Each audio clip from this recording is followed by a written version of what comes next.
So starting a qualifying lap, you need to make sure you have a good exit out of 14.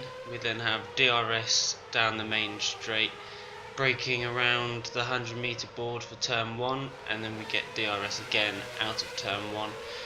On the run down to turn 2, it's always very tricky as it's downhill and off camber, so you need to make sure you get a good rotation through 2.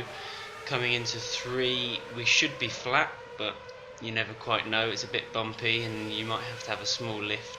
Now you come back up the hill, and it's really important to position your car well for turn 4, and then it's a really fast corner, and on the exit it's always tricky over the curb because you have to pull the car back to the left to then open up turn 5, and then same again, it's very bumpy.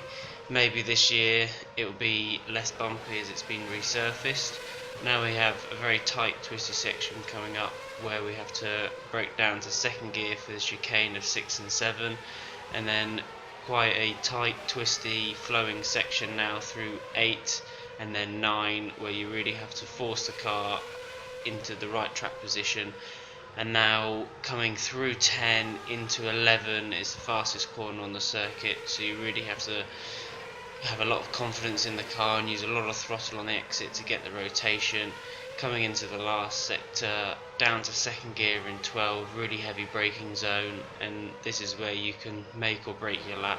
The rear tyres are really warm, so through 13 you've really got to try and nurse the rear tyres, not have too much oversteer, and the same through 14. It's a really long corner, keeps on going, and it never feels like it's going to end, but then you have a finish line just as you exit the corner.